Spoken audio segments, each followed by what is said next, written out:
The woodchuck, also known as a groundhog or whistlepig, is a lowland rodent belonging to the group of large ground squirrels known as marmots.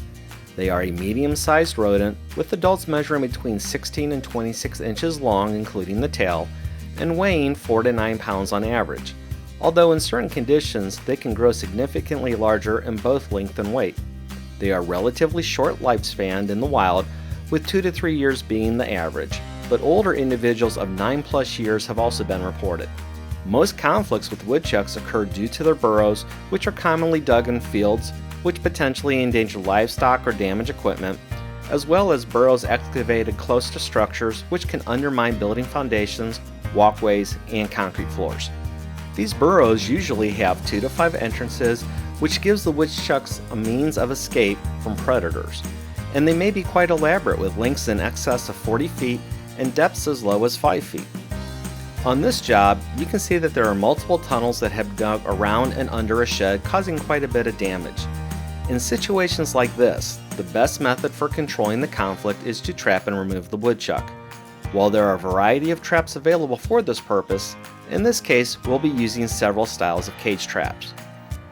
When using cage traps, don't be afraid to modify the habitat around the burrow entrance, as one of the most effective methods is to set the traps in a positive control method.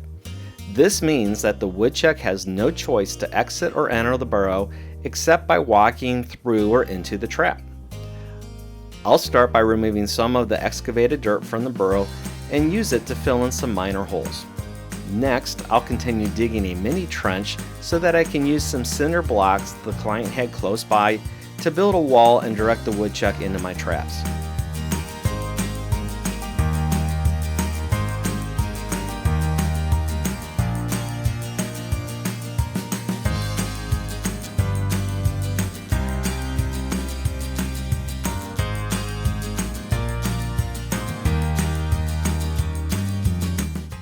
You can use other materials such as cardboard, wood, or even old election signs, and they work just as well. The key is to not make the wall too high, yet make it high enough that it would be an inconvenience for the woodchuck to climb over it instead of trying to walk through a cage trap.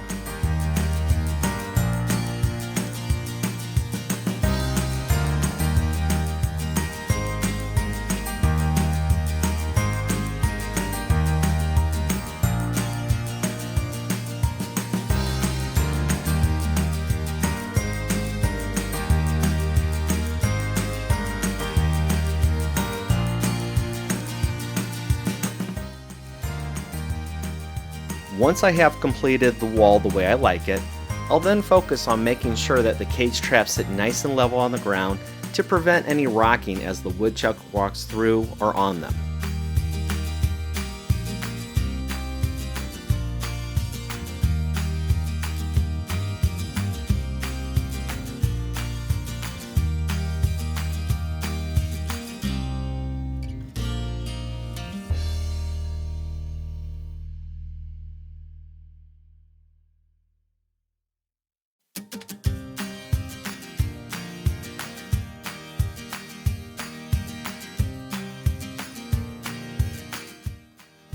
You can see that the primary trap I have at this set is a 2-door trap, where the second trap is a single door trap. When I'm able to, I like double door traps for woodchucks, as it allows the animals to see an escape route that travels through the trap to the outside versus seeing the outside through the cage wire. When making positive sets for woodchucks, I recommend using 2 cage traps at each set location, as it is common to catch more than a single animal. For the purposes of this training video, I specifically chose a single door trap for the second trap to show that single door traps are also effective if you don't have any double door traps. When using single door traps, it is usually best to place one trap so that the door is facing the entrance and set the other trap with the door facing away from it. This will allow you to catch woodchucks that are leaving the burrow as well as returning.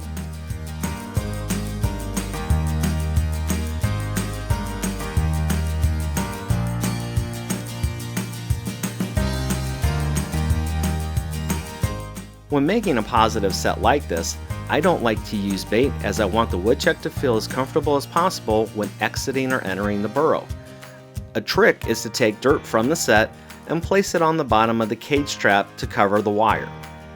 A woodchuck's feet are very sensitive, and by covering the wire with dirt, it can give the extra confidence needed for that woodchuck to fully enter the trap.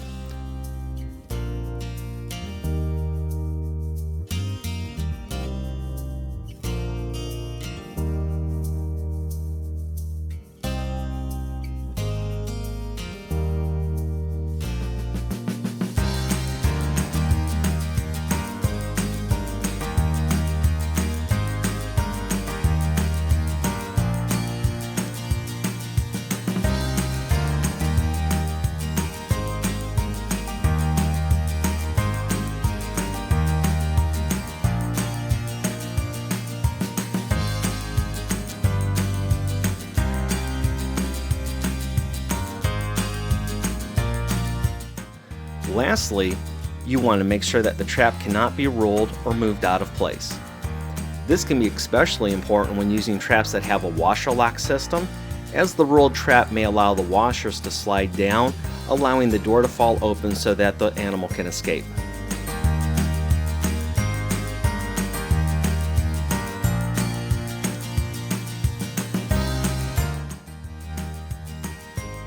Another set you can make is a blind set.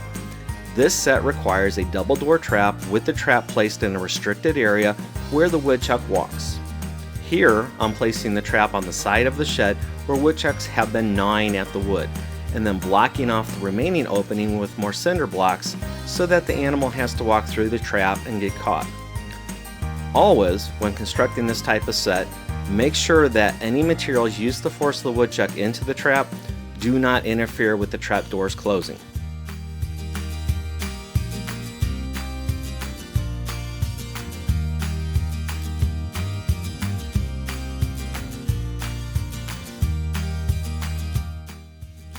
In this scenario, you can see that I'm again using a single door trap to catch any woodchucks that climb out of the burrow. This time I have the door facing the burrow, as the main entrance is on the other side of the shed where you can see the door for a double door trap. For the burrow that was collapsing there through the bricks, I went and I chose a specialty trap that sets on top of the burrow. This trap is a combination style trap that allows you to choose where you want the opening to be, so that the only direction the animal can go as it exits the burrow is further into the trap where it's going to be caught.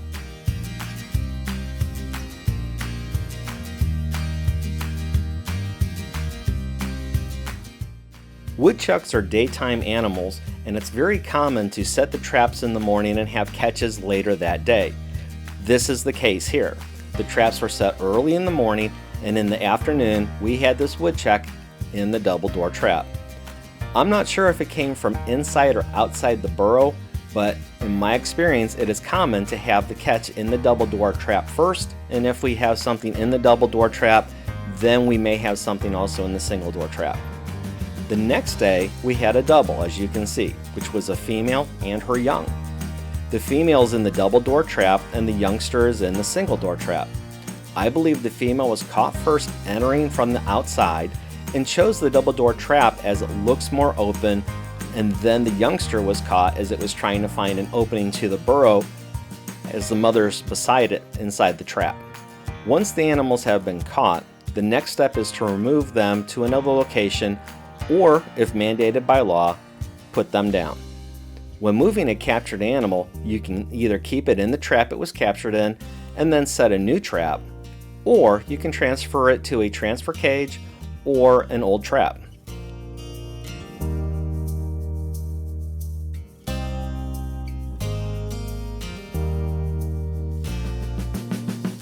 Here, I want to demonstrate how simple it is to transfer an animal with a transfer cage. Now please note, in most cases, you'll want to use a special device known as a trap divider, as it helps keep the animal contained while you get the transfer device in position, but you can also use other items as well. Notice that I first insert the trap divider through the cage trap wires to keep the woodchuck contained. Next, I'll remove the door on the transfer cage and then open the door on the cage trap and set it on top of the transfer cage. Now all I have to do is remove the trap divider from the cage trap and position it so that it can be used with the transfer cage, and then wait for the woodchuck to move from one trap to the other. Once it's inside the transfer cage, I insert the trap divider to keep it contained, and then reinstall the transfer door and lock it to prevent the woodchuck from accidentally opening it. I find it easier to use a separate transfer cage for each animal, as it prevents the first animal from running back into the trap, or both animals running from one end to the other, along with some fighting that may be caused between them due to the stress. Once you have your animals into your transfer cages, all that remains is to take the animals to the property you have permission to release them on, and then let them go. Okay, we're going to go ahead and transfer the groundhog out of our double door trap here into one of the gravity door traps. So once again, I'm going to use my trap divider. Push it in here to keep it contained. Then on the gravity door trap, I'm just going to flip it upside down just like this. And remember, on this double door trap from Tomahawk, that the back door has to be opened really first before you get the front door, so I'm releasing them through the back door. All I'm going to do is put them together like this, remove it. He's now in my other trap, so I'm going to get the trap divider through there. That way we have him contained. Pull up my trap, then I'm going to rotate it so that these locks fall down. We have that out. And that's how you would go ahead and transfer an animal from a double door trap or even a single door trap like this into a gravity door trap.